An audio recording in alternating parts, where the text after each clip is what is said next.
e obtém. Tá? E agora fica fácil, né?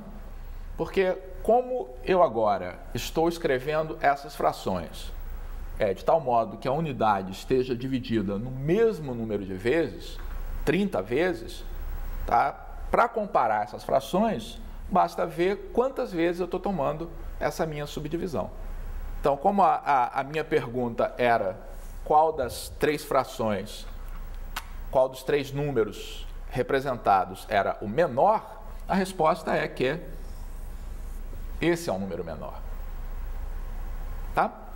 Por outro lado, o maior deles é o 7 décimos. Tá? Então, quando eu circulei aqui o 18 trintaavos, mas é claro que eu podia ter circulado o 3/5, que representa exatamente o mesmo número do que ele. Vamos então à parte B, em que nós também temos que comparar três números racionais, mas agora escritos na forma decimal. Os números são 1,3, 0,025 e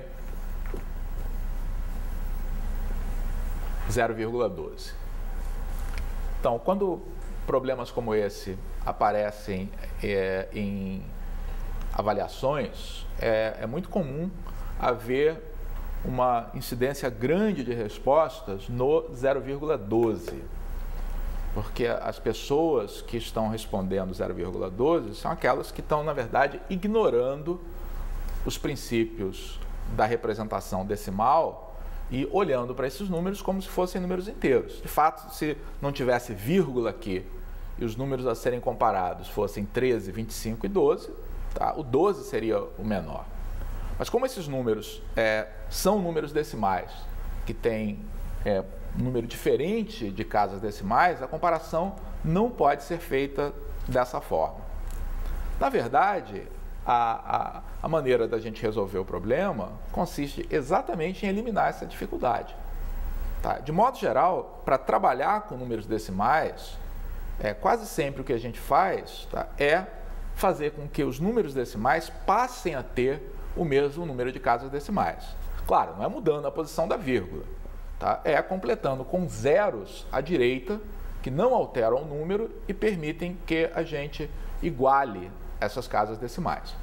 Então, por exemplo, qual é o efeito de eu colocar um zero à direita aqui do 1,3? Então, vejam, 1,3 tá, significa 13 décimos. Quando eu coloco um zero aqui a mais, o que eu estou fazendo, na verdade, tá, é encontrando uma outra fração equivalente a 13 décimos que representa esse mesmo número. Ou seja, agora eu estou escrevendo esse número como 130 centésimos. Como aparece aqui um número que, na verdade, tem 3 casas decimais, vou colocar mais um zero. Quando coloco mais um zero, eu estou escrevendo esse número como 1.300 milésimos. Então, colocação de zeros à direita não altera o número e agora eu fico numa situação muito boa, tá, para comparar esses dois, porque ambos estão escritos como milésimos. Esse aqui como 1.300 milésimos, esse aqui como 25 milésimos. É claro que o primeiro é maior do que o segundo. Para o terceiro eu faço a mesma coisa. Como eu tenho apenas 2 casas decimais, coloco uma terceira casa, tá? Isso não altera o meu número, tá? E agora ele passa a ser 120 milésimos. Tá? Então, no momento em que eu completei as casas decimais de tal maneira que todos tivessem a mesma quantidade, fica muito fácil ordenar esses números. Tá? Nós percebemos que esse aqui é o menor, que era o que estava sendo pedido, tá? Que depois vinha esse aqui, tá? E finalmente o 1,3 é o maior de todos.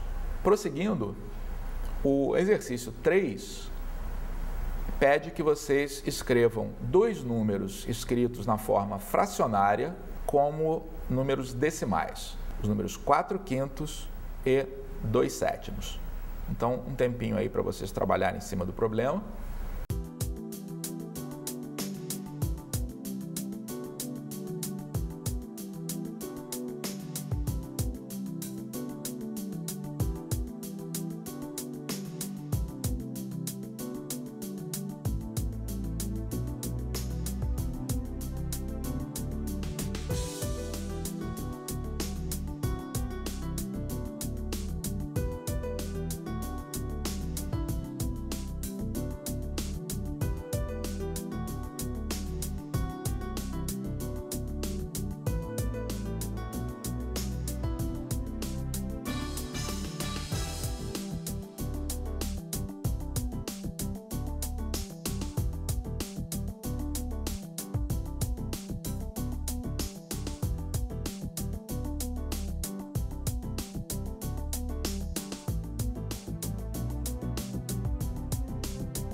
Então, nesse exercício, nós temos que escrever números dados na forma de fração com números decimais.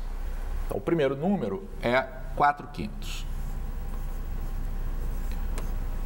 Essa é uma situação mais fácil do que vai aparecer no item B, tá? Porque é fácil nós convertermos essa fração para uma fração decimal.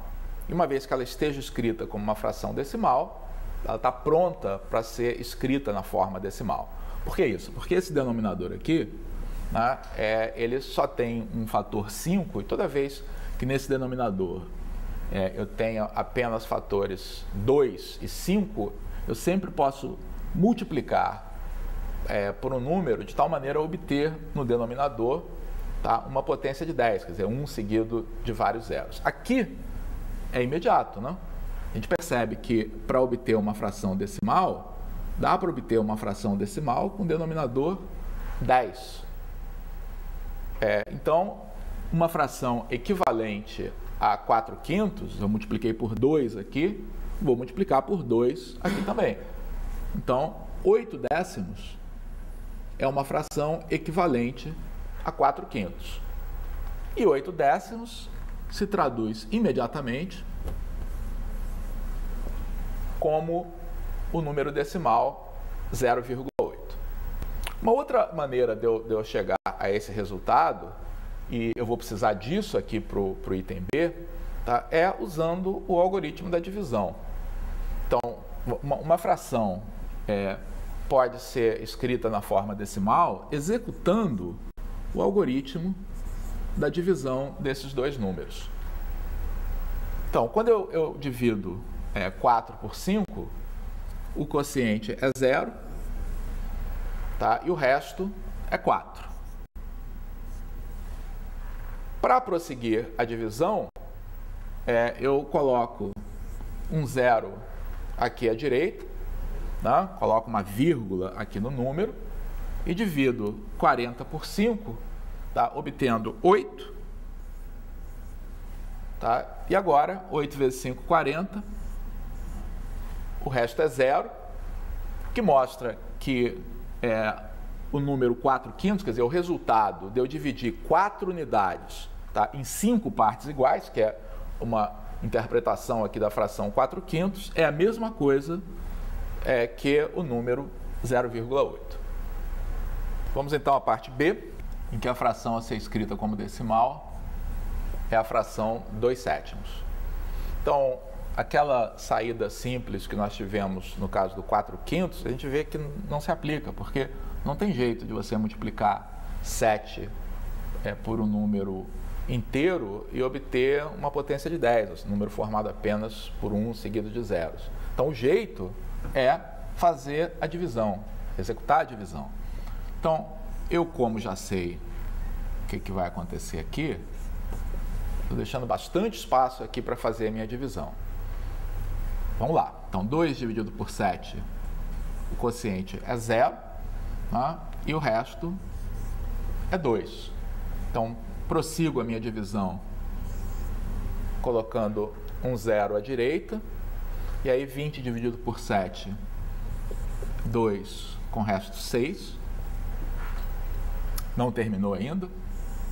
60 dividido por 7 vai dar 8 com o resto 4. Não terminou ainda.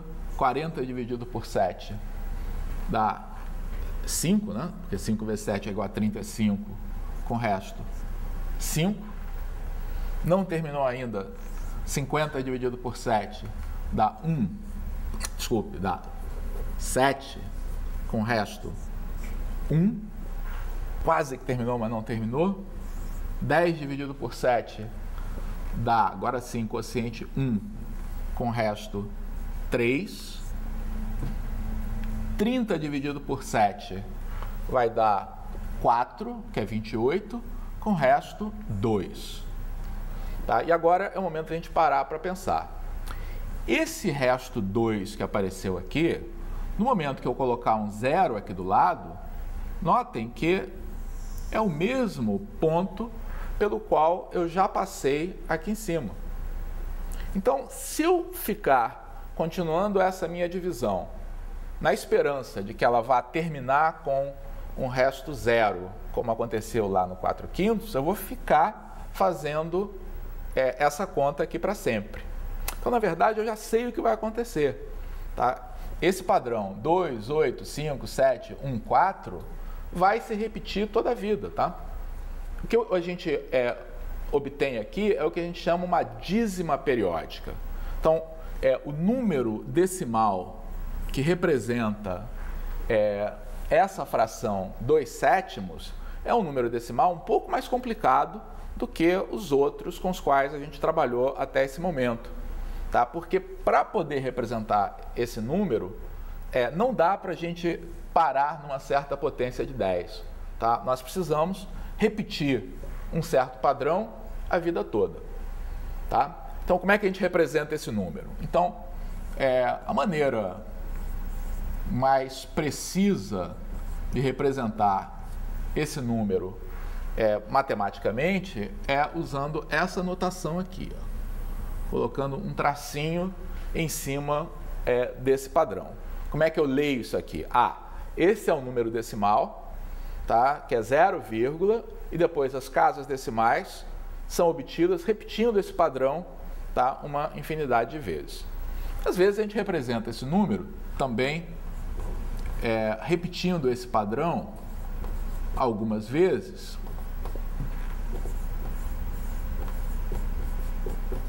e colocando pontinhos no final, tá? Para sugerir a quem está lendo esse número de que esse padrão se repete indefinidamente. Tá? O importante, gente, é ficar claro, tá, que isso vai acontecer sempre que nós escrevemos uma fração sob a forma decimal. Existem duas situações possíveis.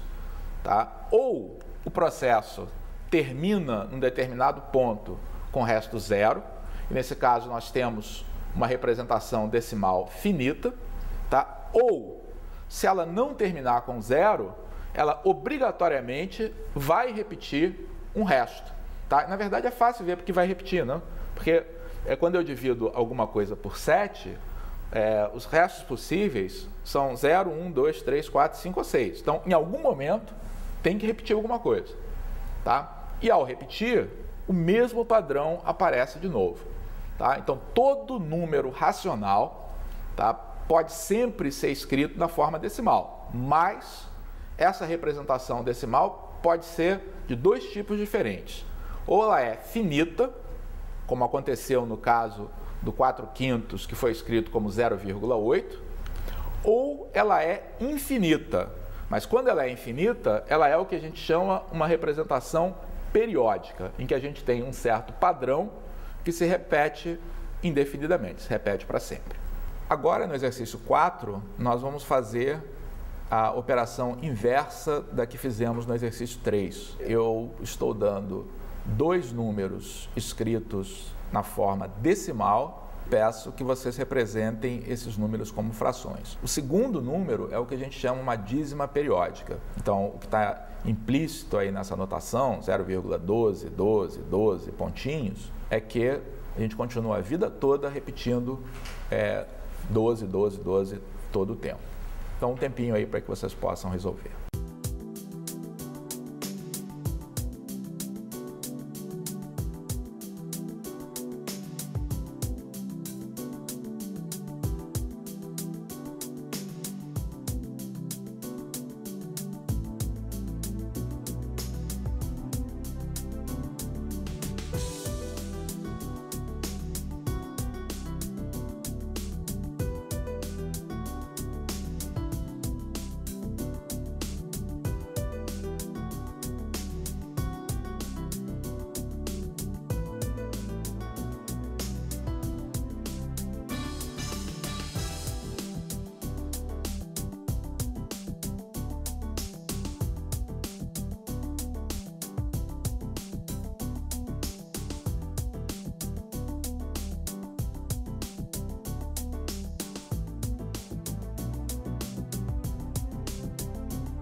Então, agora, nosso problema é escrever números decimais na forma de fração.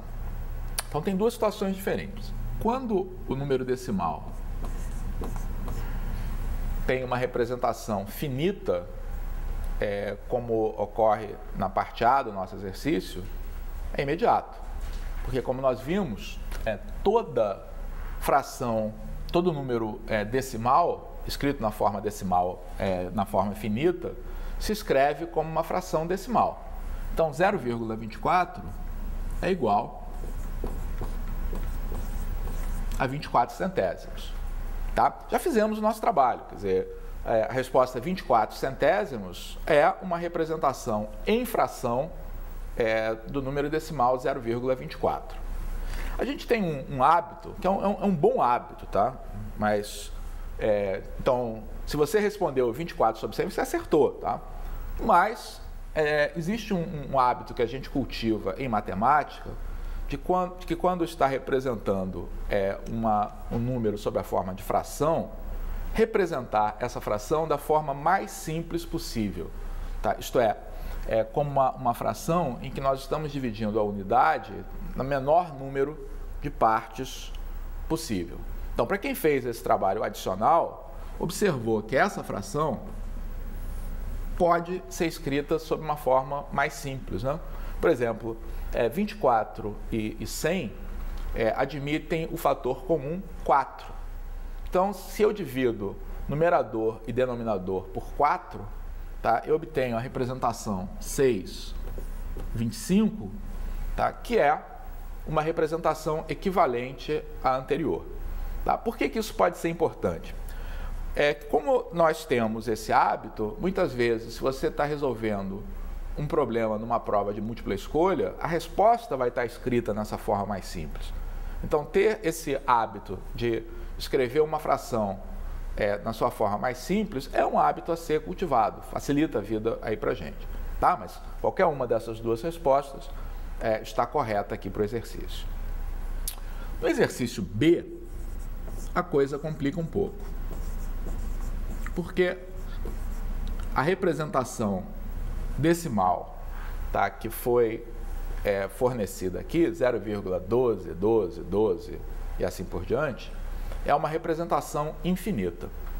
Então, no exercício anterior, nós vimos que quando tomamos uma fração, tá, e efetuamos a divisão, nós sempre chegamos a uma representação desse tipo, finita, ou desse tipo, infinita, mas periódica. Tá? Esse exercício aqui vai ajudar a nos convencer, tá, de que o caminho inverso também funciona. Isto é, toda vez que eu pego uma representação decimal infinita, mas com um período que se repete, tá, a gente consegue encontrar uma fração, tá, cujo resultado seja exatamente esse número que está aqui. Tá? Para encontrar essa fração, é possível que vocês tenham alguma vez aí na escola até aprendido, tá, alguma regrinha, tá, para escrever essa fração. Muitas vezes, talvez alguns de vocês se lembrem que você coloca uma fração em que o denominador tem tantos 9 quanto são os algarismos do período. Lembram disso? Não tem problema, não precisa lembrar. Tá? Então, o que eu vou mostrar a vocês aqui é um método que funciona, tá, para fazer esse tipo de conversão. A ideia é a seguinte, eu tenho essa minha representação decimal infinita, essa dízima periódica, tá? E eu vou representá-la como x. Tá? Então, eu vou fazer x igual a esse número que está aqui. Para poder encontrar essa fração, tá, eu vou fazer o seguinte, toda vez que eu multiplico uma fração, um número decimal por 10, tá, o que eu faço, tá, é mudar o significado de cada uma das casas. Tá? O que antes valia 1, agora vale 10 e assim por diante. Ou seja, multiplicar por 10 é equivalente a pegar a nossa vírgula decimal e movimentá-la para a direita. Tá? Então, o que eu vou querer fazer? Eu vou querer reescrever esse número de tal forma que a vírgula fique nessa posição. Tá? Eu vou querer escrever esse número de tal maneira que ele se torne 12, 12, 12, 12, 12, etc. Para fazer isso, eu tenho que pegar o número original e multiplicá-lo por 100, porque a vírgula andou 2 posições. Então, esse número que está aqui é o número 100x. Então, 100x é igual a 12,12, 12, 12, 12, etc. Por que isso resolveu a minha vida? Porque se vocês compararem esses dois números, tá, tudo que está depois da vírgula nesses dois números é igualzinho. Portanto, quando eu faço a diferença entre eles, a diferença vai ser a diferença das partes inteiras. Tá? Então, fazendo essa diferença, o que eu obtenho? Então, o de baixo menos o de cima. 100x menos x dá 99x. 12 mais essa coisa toda, menos 0 mais essa coisa toda, dá a diferença, 12 menos 0, que é igual a 12. Portanto, daqui, a gente tem, tá, o número x, que é igual a 12 sobre 99. Se nós quisermos escrever esse número na forma mais simples, nós dividimos por 3 o numerador e denominador, e encontramos então que x é igual a 4/33. Então, eu afirmo a vocês, tá, que esse número decimal infinito, 0,12, 12, 12, 12, etc., é igual à fração 4/33. É claro que vocês podem ter achado, puxa, mas essa coisa aqui está certa, funciona? Não tem problema. Vamos convencer vocês que, de fato, isso funcionou. Quer dizer, eu vou efetuar essa divisão para a gente verificar que vai chegar a esse resultado. Tá? Então, vamos usar esse pedacinho aqui de cima do quadro.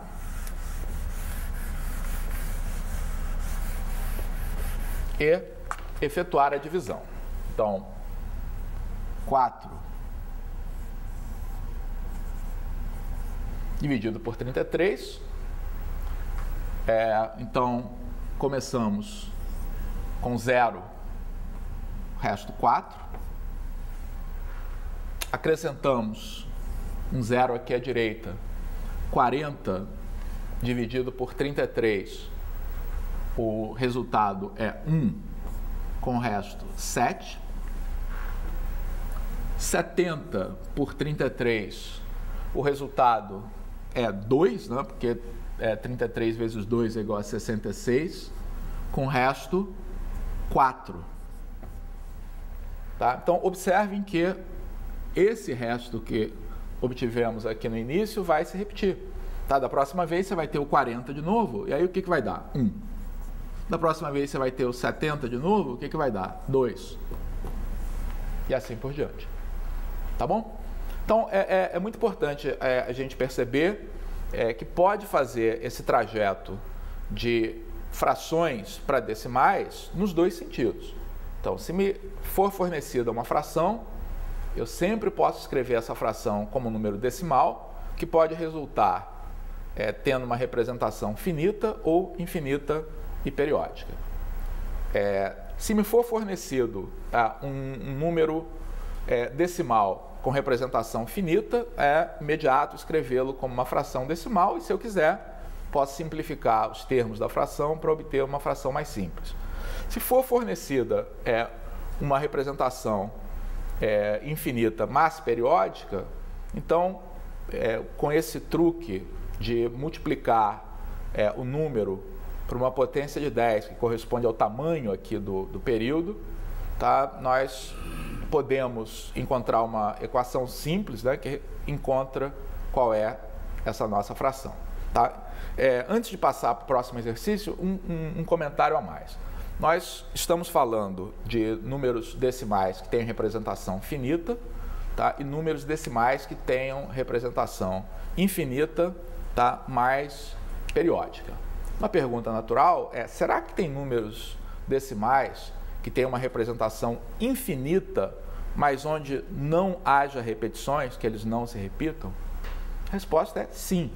Tá? Todo número decimal, tá? Qualquer que seja a sua expressão das casas decimais, corresponde a um número real. Tá? Esses números, tá? Cuja representação decimal não tem um padrão que se repete, são exatamente os números irracionais.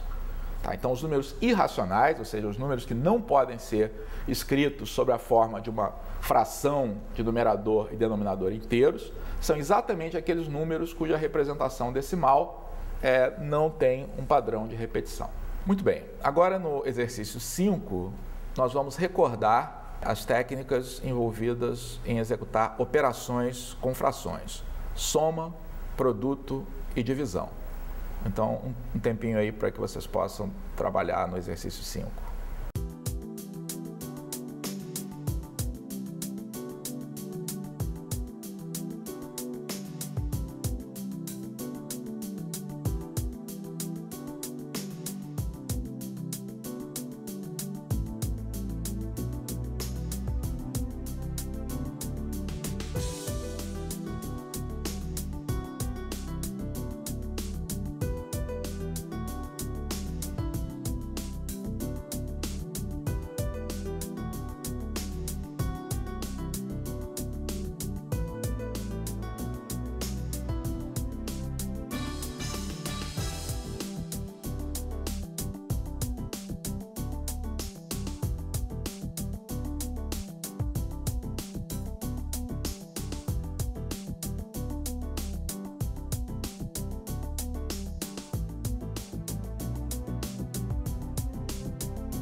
Então eu vou resolver com vocês a parte A do exercício 5, que pede para a gente calcular a soma das frações 1/6 mais 3/8. E vou deixar as partes B e C para vocês fazerem com o seu professor na parte presencial do curso. Então, o objetivo aqui desse exercício é recordar as operações com frações. E na parte A, nós estamos recordando a soma de frações com denominadores diferentes, que é, na nossa experiência, aí uma grande fonte de erro e de dificuldade por parte dos alunos.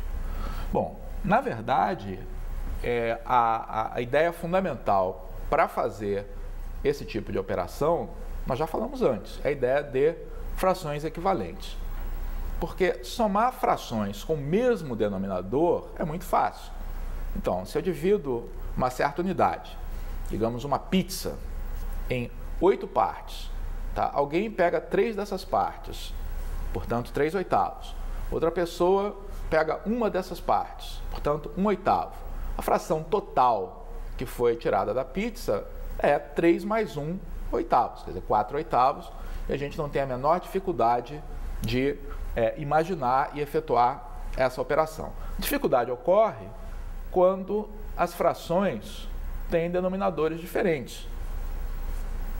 Porque aí a gente não pode simplesmente, por favor, hein, gente? O resultado, ninguém está achando que o resultado é 4/14, não, né? Somar numerador, somar denominador, isso não corresponde ao significado das frações. O nosso caminho para achar essa resposta é reescrever essas frações. Como? Reescrever essas frações como frações equivalentes, ou seja, de tal maneira que cada uma dessas frações represente o mesmo número que antes, mas de tal forma que o denominador seja o mesmo. Nós já falamos nisso há uns minutos atrás, quando estávamos comparando frações, tá? Então agora é o momento aqui da gente reforçar